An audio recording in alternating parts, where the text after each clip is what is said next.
Bismillah ar-Rahman ar-Rahim. In this episode, I wanted to discuss Surah Taha verse 41, where Allah says, وَاسْتَنَعْتُكَ لِنَفْسِي, and I have prepared you for myself, for my service. Now, in the previous episode, we discussed the concept of test and trials. Why does Allah test us? Because He wants us to know, based on the way we react to the test, are we a mu'min or are we a munafiq? But then the question is, why were the prophets the most tested? There can be no doubt about the iman of a prophet. So then why were they tested so much?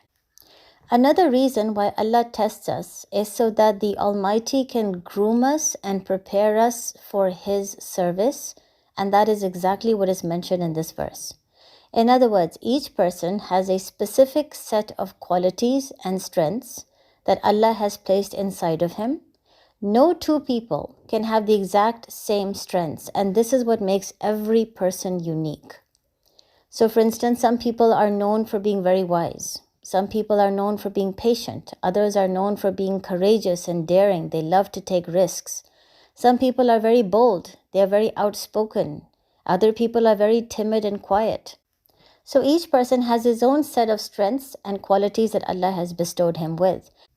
But then we could ask this question, is each person just randomly given some set of strengths, or is there some wisdom behind the strengths that Allah chooses for someone? To answer this question, you have to understand that besides having a different set of strengths, each of us has been raised in a different environment. The school friends we have, the family we were born into, the kind of parents or siblings we have, the amount of comfort, money, or luxury we were born into, these are all things that differ from one person to the next. And all of these things help to shape the kind of person we become. Therefore, in all His wisdom, Allah knew which environment He was going to place us in.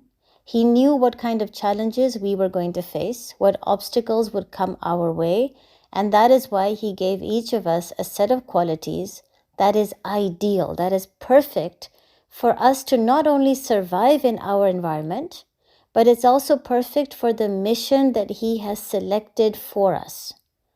In other words, there is some special work or some service that Allah wants from each of us. And for us to attain that service, He has given us a specific set of qualities and strengths. But these talents and skills, these strengths that allow us to complete the task Allah has set for us, remain hidden inside of us. They are only unleashed when we are severely tested. It is only then that we realize what we are capable of achieving and what service Allah wants from us. In other words, it is only when you are severely tested that you realize how much sabr you have, how much courage you have, how much conviction and determination you have. You only realize this hidden potential that you had when you are tested. So in the same manner, the prophets were humans just like us. They were given a certain set of traits and qualities that was ideal for the mission that Allah had chosen for them, and it was ideal for the challenges and obstacles that they had to face in their lives. But the only way their strengths would be unleashed and they would realize their true potential is when they were severely tested. So in this particular verse, this is precisely what Allah is telling Musa alayhi salam. But to understand this verse, let's understand the context in which this verse was revealed. At this moment, Musa alayhi salam has been selected as a prophet who has to be sent with the message of Islam to the Pharaoh. And naturally, he's terrified. He doesn't think he has the courage to do it.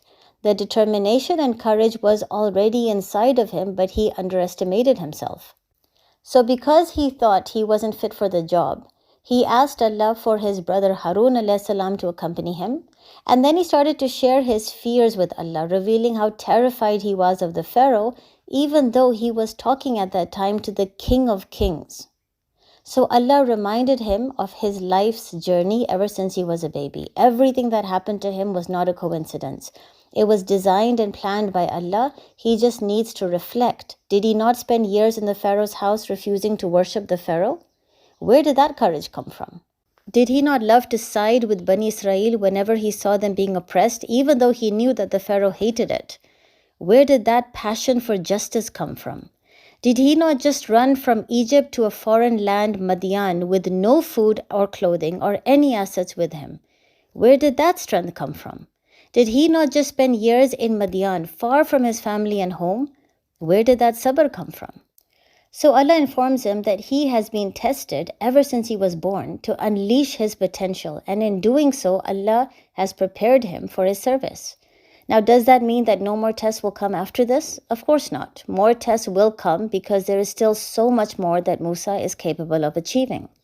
At that point, Musa did not know that not only will he challenge the worst tyrant in the history of mankind, but he will also free a nation of 600,000 Jews. He will become a leader, he will form an ummat, and he will live with them for 40 years in the desert. That is his true potential. So when you are repeatedly tested, it is also to unleash your potential. You don't have to find the service that Allah has prepared for you. The service will find you. Just be patient and trust Allah's plan. Assalamu alaikum.